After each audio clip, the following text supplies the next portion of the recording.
Network. All right, ladies and gentlemen, just when you thought you had your fill of the issue of gay marriage, although if you watched the Sunday shows, it was certainly very front and center and prominent on those.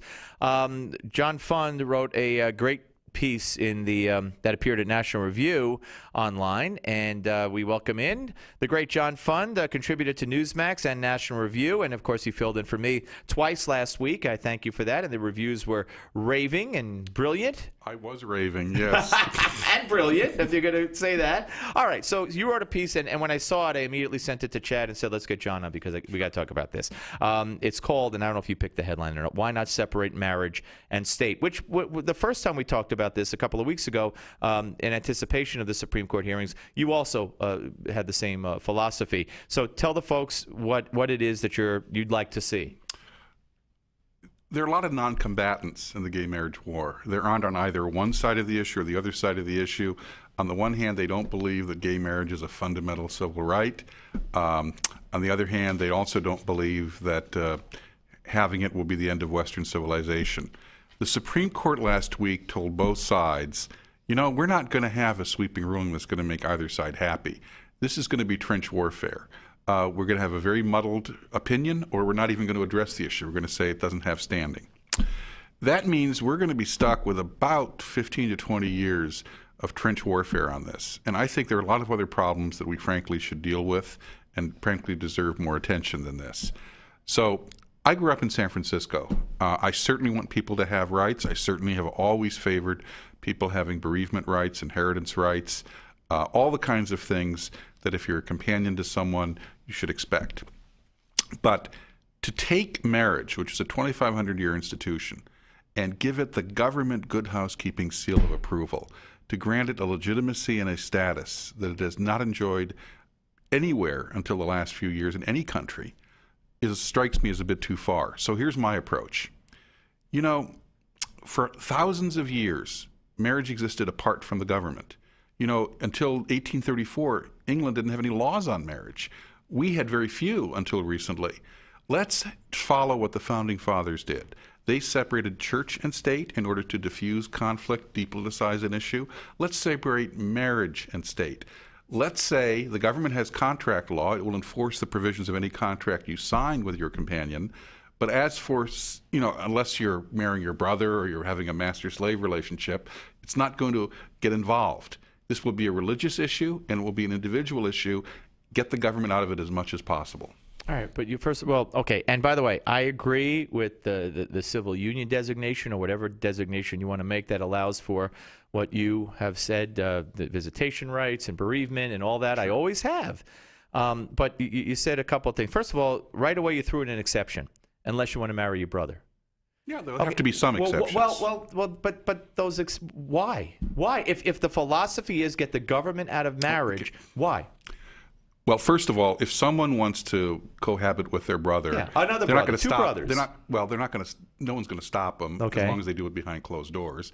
But if you want the government to enforce your contract, if you want to have access to a court that say, you know, we agreed on this division through inheritance, we want the government to step in and enforce this.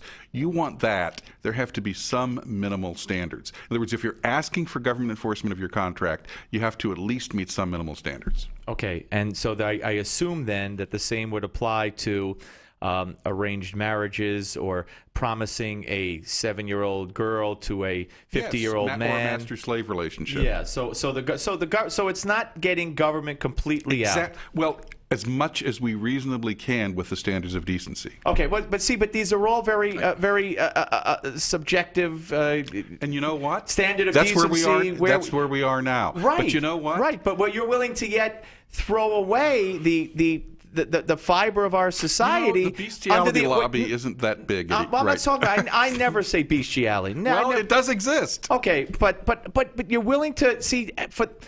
To me, if you're going to go your route, you got to go your route. No, but look, libertarians believe in government. They're not anarchists. They believe the government should protect property. They should protect life. It should protect liberty.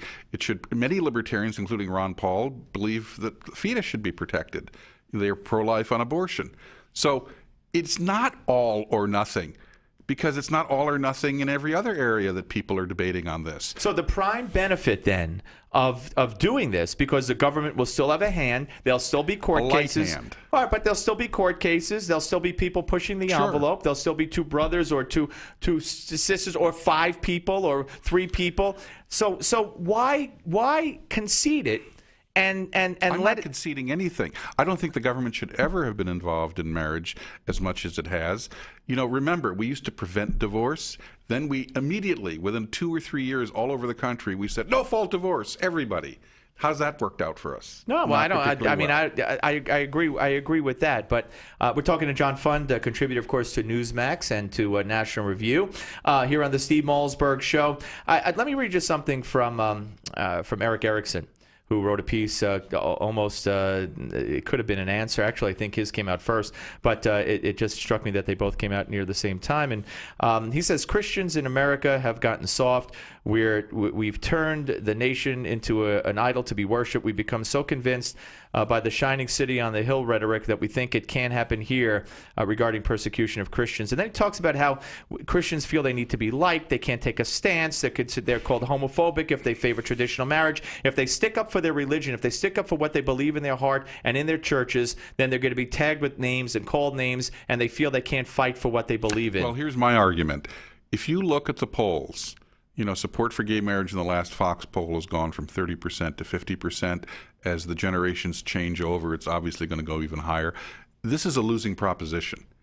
So I'm not conceding anything. I'm simply saying we need to shift the playing field. We need to shift the playing field away from a static government will endorse this or government will not endorse this, to turning it as much as possible over to religions and to individuals. Because if we allow gay marriage, I guarantee you part of the agenda of people pushing this, some of them, is an attack on religion, the Catholic Church especially. Oh, absolutely.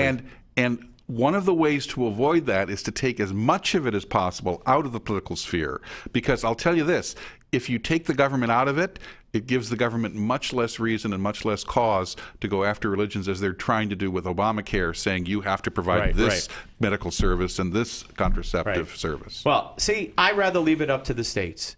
And I have no problem. I think, by the way, with the states voting. If this idea ever got any traction, it would be done state by state. Yeah, okay, but leave marriage up to the state. I think the Supreme Court the ruling on Prop 8 will say that it's a state issue, or that'll be the outcome of it. And when people are polled, they're afraid to say they're against gay marriage. I don't believe the polls necessarily. And the polls, just one I saw is over 50%. The others are in the high 40s. Has there been a change? Yes. But I think the media is so saturated with villainizing people who are, against gay marriage that they're afraid to say, I'm against gay marriage. When people actually vote at the polls, right. it's their They've different always numbers. voted for traditional marriage. But over time, that's going to change. We shall see. A fascinating column, and I thank you for coming on, as always. You. All right, Thanks, we'll see pleasure, you soon. Steve. John Fund, ladies and gentlemen, when we come back, talking baseball right here. It's opening day. Well, yesterday was opening day, but this is the real opening day. So Yankees are playing, Mets are playing, everybody's playing. We'll talk about it with the baseball columnist for Sports Illustrated on the Steve Malzberg Show.